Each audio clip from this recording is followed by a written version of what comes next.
Selamat pagi, siang, atau malam kepada Bapak dan teman-teman yang sudah menyaksikan video ini. Semoga instrumen kesehatan dan kedamaian senantiasa menyertai kita semua dimanapun kita berada. Pertama-tama, perkenalkan, nama saya Sausa Nabila dengan NIM 24020500140. Di sini saya ingin menyampaikan apresiasi dan rasa terima kasih yang mendalam atas kesediaan waktu yang telah Anda luangkan untuk menyimak pemaparan ini. Pada kesempatan berharga ini, kita akan mendedikasikan waktu untuk membedah, merenungkan, sekaligus mencari solusi atas sebuah fenomena krusial yang saat ini sedang menguji fondasi peradaban kita. Kita akan membahas secara mendalam mengenai nasib nilai-nilai kemanusiaan di tengah derasnya arus perkembangan dunia digital yang berubah dengan kecepatan eksponensial. Mari kita mulai dengan menelaah realitas objektif yang terjadi di sekeliling kita saat ini. Kita semua tanpa terkecuali sedang hidup di dalam sebuah era di mana internet, media sosial, dan kecerdasan buatan telah bertransformasi secara radikal. Teknologi-teknologi tersebut bukan lagi sekedar instrumen pelengkap atau alat bantu kerja, melainkan telah menjadi bagian organik yang tidak terpisahkan dari denyut nadi kehidupan kultural dan struktural masyarakat modern. Kita menyaksikan bagaimana manusia abad ini memulai dan mengakhiri hari mereka dengan menatap layar gawai. Namun, di balik lompatan teknologi yang begitu luar biasa dan menawarkan berbagai efisiensi ini, ada sebuah pergeseran fundamental yang luput dari perhatian terdalam kita. Cara manusia berinteraksi satu sama lain telah mengalami perubahan watak yang sangat mendasar. Komunikasi yang selama ribuan tahun dibangun melalui metode tatap muka yang kaya akan nuansa psikologis, penuh kehangatan psikis, dan syarat dengan empati, kini secara masif berpindah ke dalam ruang-ruang virtual yang serba cepat, instan, singkat, dan terkadang kehilangan kepekaan sosial. Akibat dari pergeseran interaksi yang tidak diiringi dengan kesiapan mental dan spiritual ini, kita mulai menyaksikan lahirnya berbagai disfungsi sosial baru di tengah masyarakat digital kita. Kita melihat bagaimana fenomena perundungan cyber atau cyberbullying berkembang biak secara masif dan merusak kesehatan mental generasi muda. Kita juga menyaksikan penyebaran disinformasi dan hoax yang dirancang secara sistematis hingga mampu mengoyak kohesi sosial dan merusak persaudaraan dalam hitungan detik. Kita juga dihadapkan pada realitas kecanduan digital akut yang membuat individu berada dalam satu ruang fisik yang sama, namun jiwa dan afeksi mereka saling menjauh satu sama lain. Fenomena-fenomena empiris ini membawa kita pada sebuah kesimpulan yang sangat krusial, bahwa nilai-nilai kemanusiaan tidak otomatis ikut bermigrasi kepada manusia, berpindah ke ruang digital. Keluhuran etika dan moral tidak datang bersamaan dengan pembaruan sistem operasi ataupun pemasangan infrastruktur jaringan internet. Nilai-nilai luhur tersebut harus secara sengaja kita tanam, kita bawa, dan kita pelihara secara sadar melalui komitmen personal maupun kolektif. Berangkat dari keresahan sosiologis tersebut, kita tentu tidak boleh bersikap pasif atau sekedar menyalahkan laju modernitas. Kita perlu memetakan permasalahan ini secara ilmiah, logis, dan terstruktur agar dapat merumuskan masalah dan langkah mitigasi yang tepat. Oleh karena itu, ada 3 pertanyaan mendasar yang menjadi pilar analisis kita pada hari ini. Pertama, apa sih hubungan yang esensial antara literasi digital dengan nilai-nilai kemanusiaan? Kita perlu menguji apakah konsep literasi digital ini hanya sekedar masalah kompetensi teknis pragmatis, ataukah ia sesungguhnya memiliki substansi yang jauh lebih dalam sebagai jangkar moral peradaban siber. Kedua, apa saja tantangan kemanusiaan yang konkret akibat dari dinamika perkembangan teknologi digital saat ini? Kita harus membedah secara jujur apa saja bentuk distorsi sosial, psikologis, dan kultural yang lahir ketika teknologi diadopsi tanpa benteng etika yang memadai. Dan ketiga, bagaimana peran nyata literasi digital dalam menjaga dan merawat empati di era disrupsi ini. Kita akan menganalisis bagaimana percakapan digital dapat bertindak sebagai penawar atas hilangnya kepekaan sosial, sekaligus menjadi instrumen untuk memastikan rasa kemanusiaan tidak layu di balik dindingnya layar gawai. Sejalan dengan rumusan masalah tersebut, pemaparan ini dirancang dengan tujuan yang jelas dan diukur. Tujuan utama kita adalah untuk menjelaskan konsep literasi digital dalam kaitannya dengan kemanusiaan, dilanjutkan dengan mengidentifikasi tantangan kemanusiaan dalam ruang siber, hingga akhirnya kita dapat menganalisis peran strategis literasi digital sebagai solusi untuk menjaga kemanusiaan. Dengan kompas analitis yang jelas ini, mari kita mulai membedah fondasi konseptual dari materi kita. Sebelum kita melangkah lebih jauh, aspek tantangan dan solusi sangat penting bagi kita untuk menyamakan persepsi dan membangun pemahaman yang valid mengenai apa yang dimaksud dengan literasi digital. Di tengah masyarakat kita, istilah literasi digital seringkali mengalami reduksi makna yang sangat dangkal. Kebanyakan orang masih mengasumsikan bahwa ketika seseorang tidak lagi gagap teknologi, mahir mengoperasikan gawai mutakhir, atau memiliki kemampuan menciptakan konten digital yang populer, maka orang tersebut telah dikategorikan memiliki literasi digital yang tinggi. Ini adalah sebuah kekeliruan konseptual yang besar. Keterampilan menekan layar, mengunduh aplikasi, atau memanipulasi algoritma sederhana hanyalah sebatas kemampuan motorik dan teknis. Itu baru lapisan terluar dari sebuah ekosistem kecakapan. Literasi digital dalam makna substantif adalah kemampuan yang komprehensif untuk menemukan, memahami, mengevaluasi, menggunakan dan menciptakan informasi secara efektif, serta bertanggung jawab melalui perangkat teknologi digital. Di dalam definisi ini, terkandung sebuah proses kompleks. Oleh karena itu, kita harus menegaskan secara prinsip bahwa literasi digital tidak hanya bersikap teknis operasional, melainkan juga bersifat kognitif dan etis. Mohon maaf. Secara dimensi kognitif, literasi digital menuntut ketajaman analisis kritis dari setiap individu.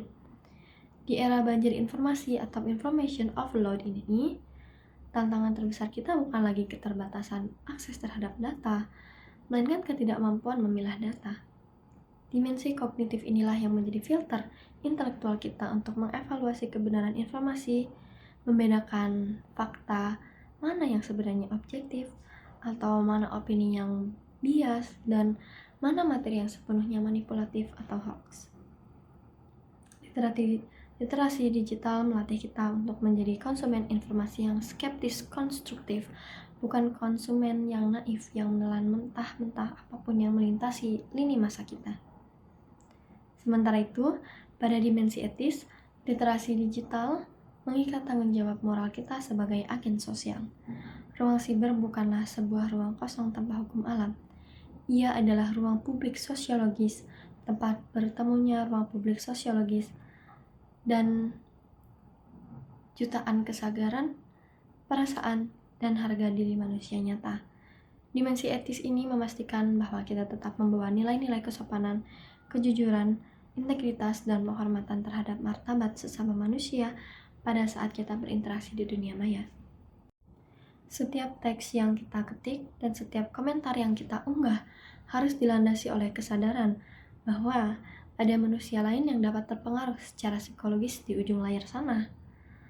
Setelah kita memahami anatomi literasi digital, mari kita alihkan fokus pada nilai-nilai kemanusiaan yang esensial. Kemampuan dalam konteks ini adalah manifestasi dari nilai luhur seperti martabat, empati, penghormatan, dan keadilan terhadap sesama. Nilai-nilai ini tidak lahir dari ruang hampa, mereka tumbuh, mengakar, dan dirawat melalui interaksi sosial yang peka dan intim yang telah dibangun oleh peradaban manusia selama ribuan tahun. Namun, arsitektur ruang digital yang serba cepat dan menawarkan kebebasan semu yang berupa anonimitas saat ini sedang menantang cara nilai-nilai tersebut dipertahankan. Untuk memahami mengapa nilai kemanusiaan ini berada dalam posisi yang rawan, mari kita lakukan perbandingan analitis antara karakteristik interaksi di dunia nyata dengan interaksi di dunia digital. Mari kita telaah terlebih dulu karakteristik interaksi tatap muka di dunia fisik. Ketika dua manusia berkomunikasi secara langsung, seluruh perangkat sensorik dan biologis mereka bekerja secara utuh. Ekspresi wajah dan suara terbaca secara langsung dan real time. Kita dapat menangkap perubahan mikro pada mimik wajah lawan bicara, atau mendengar getaran emosional pada intonasi suara mereka ketika mereka sedih, kecewa, ataupun bahagia. Sinyal-sinyal nonverbal inilah yang secara neurobiologis memicu empati muncul secara alami dalam diri manusia. Lebih dari itu, dalam interaksi fisik, dampak ucapan dirasakan secara langsung. Apabila kita mengucapkan sesuatu yang kasar atau menyakitkan, dampak visual berupa perubahan raut wajah atau kesedihan lawan bicara akan langsung terlihat di depan mata kita. Mekanisme ini berfungsi sebagai rem sosial instan yang memaksa ego kita untuk mundur, melahirkan rasa bersalah dan mendorong kita untuk segera meminta maaf. Sekarang, mari kita proyeksikan hal tersebut pada interaksi ruang digital. Ketika seluruh percakapan dipindahkan ke balik layar gawai, seluruh kehangatan fisik dan sinyal nonverbal tersebut direduksi secara drastis. Di dalam ruang siber, nada bicara dan ekspresi mudah sekali disalahartikan. Baris-baris teks yang kaku dan statis seringkali diinterpretasikan secara keliru oleh penerimanya berdasarkan bias emosional mereka sendiri. Sebuah klarifikasi dapat dianggap sebagai bentuk agresi, dan sebuah candaan dapat dipersepsikan sebagai penghinaan. Tentu, situasi ini diperparah oleh arsitektur platform digital, di mana anonimitas atau jarak fisik yang jauh seringkali mendorong munculnya sifat agresif. Fenomena psikologis ini dikenal dengan istilah online disinhibition effect, suatu kondisi di mana seseorang merasa kebal dari konsekuensi sosial sehingga benteng moral mereka tetap runtuh. Mereka merasa bebas untuk melakukan perundungan, mencaci maki dan menghakimi orang lain tanpa rasa takut. Mengapa hal ini bisa terjadi? Karena di ruang digital, dampak dari ucapan kita terasa sangat jauh dan abstrak. Kita tidak melihat air mata yang menetes dari mata korban perundungan kita. Kita tidak mendengar isak tangis ketakutan mereka di dalam kamar mereka, karena dampak destruktif tersebut tidak terlihat secara visual di depan mata kita. Mekanisme rasa bersalah di dalam otak kita seringkali tidak aktif. Inilah titik krusial di mana kemanusiaan kita sedang berada di ujung tanduk. Dari perbedaan mendasar arsitektur yang interaksi tersebut, kita dapat memetakan 5 tantangan kemanusiaan utama yang sangat nyata dan destruktif di era digital ini. Tantangan pertama adalah penurunan empati. Komunikasi yang mengalami reduksi menjadi sebatas teks-teks pendek dan simbol emotikon kaku telah mengikis kedalaman emosi manusia. Kita secara perlahan dikondisikan oleh teknologi untuk melihat manusia lain bukan sebagai subjek yang utuh dan bernyawa, melainkan hanya sebatas objek visual, sebuah nama akun, atau avatar di layar gawai kita. Kehilangan kedalaman emosi inilah yang menyebabkan masyarakat siber kita menjadi sangat rapuh, mudah bersikap kasar, dan memiliki kecenderungan tinggi untuk menghakimi sesama tanpa melalui proses tabayun atau verifikasi yang jernih. Tantangan kedua adalah maraknya perundungan siber atau cyberbullying dan ujaran kebencian. Ini adalah manifestasi dari sisi gelap perkembangan teknologi. Berbeda dengan perundungan konvensional yang dibatasi oleh ruang geografis seperti sekolah atau tempat kerja, perundungan siber ini bersifat omnipresent. Ia terjadi selama 24 jam sehari, 7 hari seminggu, dan melintasi batas-batas wilayah. Korban tidak memiliki ruang aman untuk berlindung, karena teror psikologis tersebut tetap mampu menembus gawai, bahkan di ruang paling privat sekalipun. Dampak psikologis yang ditimbulkan sangat masif, meliputi gangguan kecemasan akut, depresi berat, trauma mendalam, penurunan harga diri, hingga dalam banyak kasus yang tragis berujung pada tindakan bunuh diri. Tantangan ketiga adalah badai disinformasi dan hoax. Kita harus menyadari bahwa hoax di era modern ini bukan lagi sekedar berita bohong yang amatir atau ketidaksengajaan informasi. Disinformasi telah berkembang menjadi sebuah industri dan alat geopolitik yang dirancang secara ilmiah dengan memanfaatkan bias psikologis manusia. Hoax sengaja diproduksi untuk manipulasi emosi negatif terdalam kita. Karena internet memungkinkan informasi menyebar dengan kecepatan cahaya, disinformasi ini dapat dengan mudah memicu konflik horizontal di dunia nyata, merusak reputasi yang telah dibangun puluhan tahun, melemahkan fondasi rasa saling percaya antar kelompok dalam masyarakat. Ketika modal sosial berupa kepercayaan itu runtuh, integritas sebuah bangsa dipertaruhkan. Tantangan keempat yang bergerak secara struktural dan sistemis adalah dehumanisasi melalui algoritma. Kita seringkali melupakan fakta bahwa platform-platform digital raksasa digerakkan oleh algoritma kapitalistik yang berorientasi pada maksimalisasi durasi perhatian pengguna demi keuntungan iklan. Dalam sistem ini, kita sebagai manusia itu tidak bisa diperlakukan sebagai individu yang merdeka dengan kehendak bebas, melainkan direduksi menjadi sekedar data kuantitatif, metrik penjualan, dan pola perilaku yang dapat dimanipulasi. Algoritma ini kemudian menciptakan apa yang kita kenal sebagai filter bubble atau gelembung penyaring. Sistem akan secara konsisten menyuapi kita dengan konten, informasi, dan opini yang hanya selaras dengan preferensi dan pandangan politik yang sudah ada sebelumnya. Dampak buruknya sangat nyata. Wawasan kita menyempit, kita terisolasi di dalam ruang gema milik kita sendiri, dan kita kehilangan kemampuan kognitif untuk memahami serta menghargai sudut pandang orang lain yang berbeda. Ini adalah awal dari radikalisme pemikiran dan dehumanisasi, di mana kita menjadi tidak toleran terhadap perbedaan. Tantangan kelima yang paling dekat dengan kehidupan domestik dan sosial kita adalah kecanduan digital. Kita kerap menyaksikan sebuah ironi sosiologis di era modern. Sekelompok individu, baik keluarga maupun sahabat, duduk bersama di sebuah meja makan. Namun tidak ada komunikasi verbal yang terjadi. Semua kepala tertunduk, mata terpaku, dan perhatian terserap sepenuhnya oleh layar gawai masing-masing. Penggunaan teknologi yang secara eksesif dan tidak terkontrol ini secara empiris telah mengurangi kualitas interaksi sosial nyata kita dengan orang-orang tercinta. Ia melemahkan keterampilan sosial dasar kita untuk mendengarkan secara aktif, membaca bahasa tubuh, dan merasakan kehadiran fisik sesama. Lahirlah sebuah ironi terbesar abad ini. Teknologi digital menjadikan hiperkonektivitas global yang membuat kita terhubung dengan siapa saja di belahan bumi lain. Namun di saat yang sama, justru meningkat statistik kesepian dan keterasingan emosional yang mendalam secara global. Bapak, Ibu, dan hadirin sekalian, pemetaan tantangan yang kompleks ini tidak boleh membawa kita pada sikap pesimisme atau fatalisme budaya. Kita tidak mungkin memutar jarum jam sejarah ke belakang dan hidup tanpa internet. Pilihan rasional kita satu-satunya adalah melangkah maju ke depan dengan membawa instrumen solusi. Dan instrumen terbaik yang kita miliki saat ini adalah dengan menggunakan penguatan literasi digital yang substansif. Mari kita bedah bagaimana 5 pilar literasi digital dapat hadir sebagai penawar racun, sekaligus benteng moral untuk menjaga kemanusiaan kita. Peran pertama yang menjadi fondasi kognitif kita adalah berpikir kritis.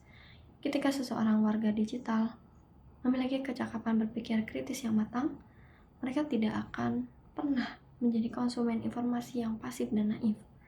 Mereka akan memiliki refleks intelektual dan selalu mempertanyakan keabsahan, sumber, dan motif di balik setiap informasi yang mereka terima. Berpikir kritis ini adalah antibodi mental yang memastikan kita tidak mudah terpengaruh oleh disinformasi maupun ujaran kebencian. Lalu, peran kedua adalah tumbuhnya kesadaran etika digital. Literasi digital menanamkan doktrin moral bahwa ruang siber adalah ekstensi atau perpanjangan dari ruang hidup nyata kita. Aturan-aturan etika dasar seperti kejujuran, kesopanan, dan kehormatan tidak boleh luntur hanya karena kita berkomunikasi lewat perantara layar kaca. Melalui kesadaran ini, setiap individu dibangun untuk menyadari bahwa setiap tindakan digital berdampak nyata pada perasaan orang lain. Kita disadarkan kembali bahwa di balik setiap nama akun, ada manusia sejati yang memiliki hati yang bisa terluka dan martabat yang wajib kita hormati. Kesadaran inilah yang menahan jempol kita dari tindakan mengetik cacian atau menyebarkan fitnah. Peran ketiga yang sangat esensial bagi pemulihan jiwa masyarakat siber adalah empati digital. Ini adalah sebuah kecakapan emosional tingkat tinggi yang sangat dibutuhkan di era modern. Empati digital melatih kemampuan psikologis kita untuk menembus batas-batas perangkat keras dan jaringan internet. Ia menuntut kita untuk tetap memahami dan menghargai perasaan orang lain meski berinteraksi lewat teknologi. Dengan empati digital, kita memiliki kapasitas untuk ikut merasakan penderitaan sesama di dunia maya. Memberikan dukungan moral kepada mereka yang mengalami kemalangan dan mengubah internet yang tadinya dingin, kaku, dan mekanis menjadi sebuah ruang publik yang inklusif, hangat, dan penuh solidaritas kemanusiaan. Peran keempat yang bersifat sangat praktis adalah kemampuan verifikasi informasi.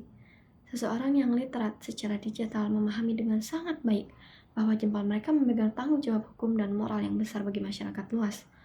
Oleh karena itu, mereka akan menjadi jauh lebih selektif dan bertanggung jawab sebelum menyebarkan informasi ke orang lain.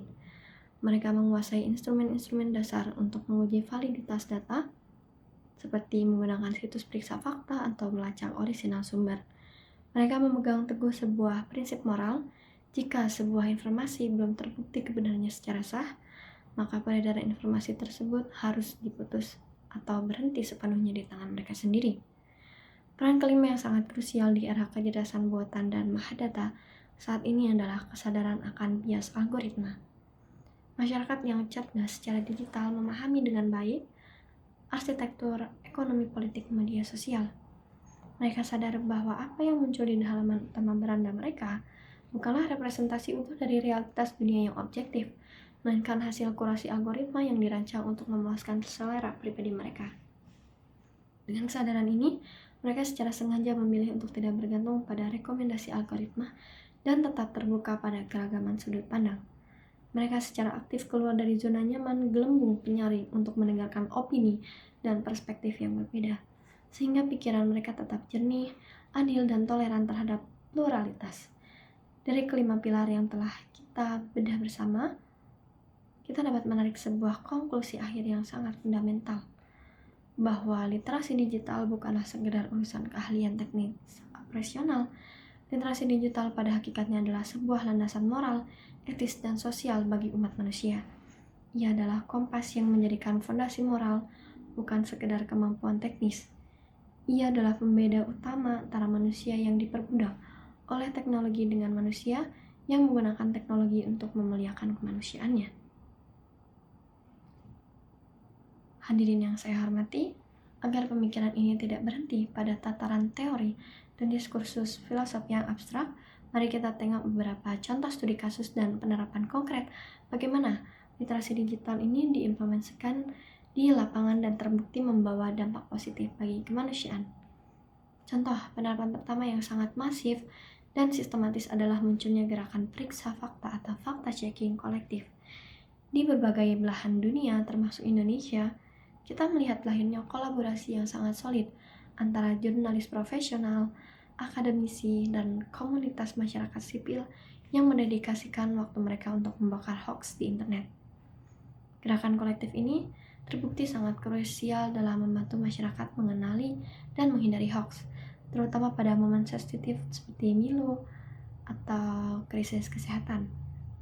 Ketika kepanikan massa merajalela akibat sebaran berita palsu yang sangat provokatif, komunitas periksa fakta ini hadir sebagai mercusuar logika yang menjernihkan informasi, mengembalikan ketenangan publik, dan menyelamatkan masyarakat dari potensi konflik horizontal yang merusak persatuan bangsa.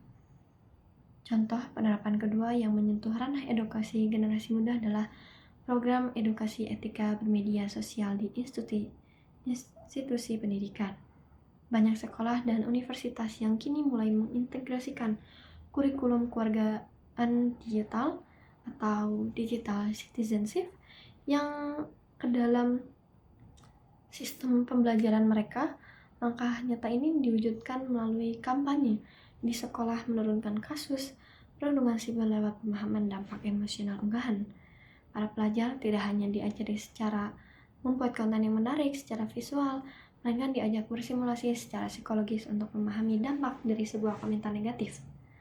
Ketika kesadaran etika itu ditanamkan secara konsisten, penelitian di lapangan menunjukkan adanya penurunan angka kasus perundungan siber secara signifikan di lingkungan institusi tersebut. Lalu ada penerapan ketiga yang masuk ke dalam ruang domestik dan kehidupan personal kita adalah maraknya komunitas penggunaan teknologi secara sehat. Ini adalah gerakan akar rumput yang dimotori oleh para orang tua, praktisi kesehatan, dan aktivis sosial yang sadar akan bahaya laten dari kecanduan layar. Komunitas-komunitas ini bergerak dalam menerapkan pembatasan waktu gawai atau screen time dan mendorong interaksi tatap muka dalam kehidupan sehari-hari. Mereka menyampaikan pentingnya menghidupkan kembali tradisi komunikasi verbal tanpa ponsel di meja makan keluarga, menciptakan zona bebas gawai di area rumah tertentu, dan mengadakan kegiatan sosial berbasis fisik tanpa melibatkan layar digital. Generasi ini menjadi bukti bahwa literasi digital juga mencakup kebijaksanaan atau wisdom untuk tahu kapan kita harus memastikan perangkat digital demi menghargai eksistensi manusia yang nyata depan kita. Lalu, hadirin sekalian, pemahaman yang komprehensif mengenai kesimpulan materi ini menuntut kita untuk melangkah pada tahap rekomendasi strategis. Kita tidak boleh membiarkan pemaparan ini selesai sebagai sebuah tontonan atau bacaan akademis semata.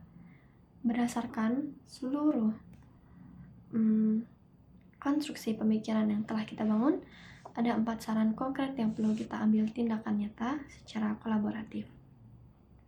Saran pertama ditujukan kepada para pemangku kebijakan, regulator, dan lembaga pendidikan, yaitu kita perlu integrasikan pendidikan literasi digital secara berkelanjutan ke dalam kurikulum, yang dimana kita tahu pasti bahwa di UNES kita saat ini sudah menerapkan dan mengimplementasikan kurikulum tersebut. Karena kita harus menyadari bahwa literasi digital tidak seminar selingan yang bersifat seremonial. Ia harus diletakkan secara struktural dalam sistem pembentukan karakter peserta didik kita, mulai dari tingkat pendidikan dasar hingga perguruan tinggi. Ini adalah investasi peradaban jangka panjang untuk mencetak generasi masa depan yang tidak hanya cerdas secara teknologi, tapi juga bijaksana secara moral di ruang siber. Saran kedua bergeser pada level tanggung jawab individu kita masing-masing sebagai pengguna teknologi. Kita harus biasakan berpikir kritis dan memverifikasi informasi sebelum membagikannya. Mari kita bangun sebuah disiplin diri yang ketat atas kontrol jempol dan pikiran kita. Jadikan prinsip sharing sebelum sharing sebagai sebuah habituasi atau kebiasaan baru. Kita harus memegang prinsip moral yang kuat, bahwa jika sebuah informasi belum jelas keabsahan dan kebenarannya, maka rantai penyebaran informasi tersebut harus diputus. Lalu, ada saran ketiga, menuntut kontribusi aktif kita sebagai anggota masyarakat siber, yaitu perlu bangun kesadaran bersama untuk menjaga etika dan empati di ruang digital. Kita harus bersama-sama merumuskan dan menegakkan norma sosial baru di dunia nyata. Sebuah ekosistem kultural yang menolak keras segala bentuk perundungan siber, ujaran kebencian, diskriminasi maupun caci maki. Kita tidak boleh memilih untuk menjadi penonton diam atau bystander ketika melihat ketidakadilan atau perundungan terjadi di lini masa kita. Saling mengingatkan dalam koridor kebaikan adalah kunci utama agar ruang digital kita kembali menjadi tempat yang aman bagi kemanusiaan. Lalu, ada saran keempat yang menjadi payung penegak dari seluruh gerakan ini adalah kita harus perkuat kolaborasi pemerintah dan lembaga pendidikan dan platform digital. Tantangan siber di era modern ini terlalu masif untuk dipikul oleh individu atau satu sektor saja. Pemerintah harus tegas dalam hal penegakan hukum dan regulasi. Lembaga pendidikan menjadi pusat penyampaian nilai-nilai kemanusiaan, dan kita juga harus menuntut komitmen moral dan platform digital raksasa agar mendesain sistem algoritma yang lebih etis. Algoritma yang menggunakan kesehatan mental pengguna, akurasi informasi, dan persatuan sosial di atas kepentingan profit bisnis iklan semata. Hanya melalui sinergi yang erat di antara keempat pilar inilah kita dapat menciptakan sebuah ekosistem digital yang sehat. Kepada Bapak, Ibu, rekan-rekan, dan seluruh pemirsa yang saya muliakan, kita telah sampai pada akhir dari pemaparan materi mengenai jalinan rumit antara literasi digital dan kemanusiaan ini. Sebagai kalimat penutup, saya ingin mengajak kita semua untuk sejenak merenungkan sebuah kebenaran yang sangat fundamental, bahwa pada akhirnya, secanggih apapun teknologi internet yang kita pasang, sekeren apapun platform media sosial yang kita gunakan, atau sepintar apapun kecerdasan buatan yang kita ciptakan, mereka semua tetaplah hanyalah sebuah alat. Mereka adalah benda mati yang netral, yang menentukan apakah alat tersebut akan digunakan untuk membangun jembatan emosional yang mendekatkan manusia, atau justru membangun tembok ego tinggi yang menjauhkan kita secara kemanusiaan, adalah diri kita sendiri yang berada di depan layar gawai tersebut. Sekali lagi, saya ucapkan terima kasih yang sebesar-besarnya atas perhatian, kesabaran, dan waktu yang telah Anda berikan sepanjang penyampaian pidato ini. Apresiasi dari Anda semua adalah energi bagi keberlanjutan gerakan literasi ini. Tetap jaga kesehatan, tetap bijak dalam bermedia sosial, dan salam kemanusiaan. Terima kasih.